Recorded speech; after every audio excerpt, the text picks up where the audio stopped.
We think of Martin Luther King Jr. as a great orator and iconic civil rights leader. But how about great strategist? Hi, I'm Brian Banish of the Leadership for Me learning platform, and this week I want to talk to you about strategy from a Birmingham jail. On April 12, 1963, King was jailed 8 days in Birmingham, Alabama for joining a nonviolent protest. Fellow pastors publicly criticized King for demonstrating, arguing that King ought not protest, but rather wait for change to occur naturally. King penned his thoughts on scraps of paper, which his friends smuggled out and typed into a 20-page response. The result was one of the best documented strategies found in the social sector, or even in the corporate world. King addressed the question of why it was so important to protest. He outlined why his actions that led him to a Birmingham jail were so important to take, and to take right then. King documented first how Birmingham was probably one of the most thoroughly segregated cities in the United States. Secondly, that bombings and murders were rampant there. Third, that the normal recourse of the court system was failing them. And lastly, that negotiations were not working. King summarized his assessment with, "These are the hard, brutal facts of the case." Great strategy isn't great specifically because it's so original. It is great because the situation is so honestly understood and so clearly articulated that the steps forward become almost obvious. Since it is specific to that situation, of course, it is often original. For King, that meant, I cannot sit idly by in Atlanta and not be concerned with what happens in Birmingham. Injustice anywhere is a threat to justice everywhere.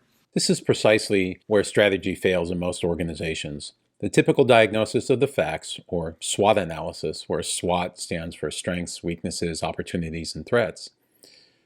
That diagnosis of facts is often superficial.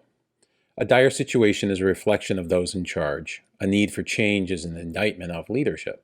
Most people don't want to be disturbed by the reality of the situation they face. And the more charismatic the leader, the more no one wants to tell him the full story. Rare is the situation when a leader faces the brutal facts. One such story has become lore in the semiconductor industry. Former Intel CEO Andy Grove recounted how in 1985, the company's initial main market of DRAM memory chips had become a terrible business. Grove was chief operating officer at the time, with Gordon Moore as CEO. The two knew the future lay in microprocessors, but fretted about a transition until this question by Grove. If we got kicked out and the board brought in a new CEO, what do you think he would do? Moore answered that they would get Intel out of memory. The two agreed to do just that, as painful as it was. For the decades that followed, Intel dominated microprocessors. King's goal was to overturn the unjust laws of segregation. He appealed to God's moral authority, but knew that he would never convince die-hard segregationists of his views. Instead, his appeal was to moderate whites who were watching idly from the sidelines. While King wrote 20 pages to explain his reasoning and outline the plan going forward, he was able to articulate the entire strategy in one sentence. Nonviolent direct action seeks to create such a crisis and foster such a tension that a community which has consistently refused to negotiate is forced to confront the issue. With the brutal facts and a clear overarching goal in place, the last step before vision casting was outlining the plan. His plan had 4 steps. The first was collection, meaning paint a picture of the facts of injustice. Second was negotiation. Try to negotiate, realizing that it may not yield initially. The third was self-purification. Prayerfully prepare for the difficulty ahead. And the last, direct action, meaning nonviolent protests that would result in beatings and imprisonment. As stated in his letter, King had gone through these steps in Birmingham and was ready to take this strategy to a national stage.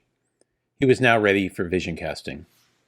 Vision is incredibly important, but it's very much overrated. Overrated because vision is not the genesis of strategy, it's the culmination of it.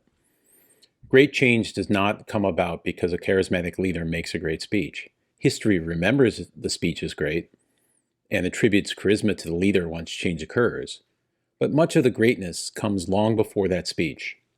King delivered his famous "I Have a Dream" speech 4.5 months after his strategy was smuggled out of a Birmingham jail on scraps of paper.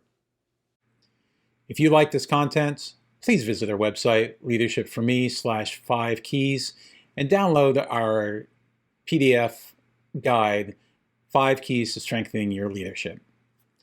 Also, we want to hear from you. You can do that 2 ways, by leaving comments in the comment field below, or simply just send me an email, Brian@leadershipforme. Thank you very much, and look forward to talking to you soon.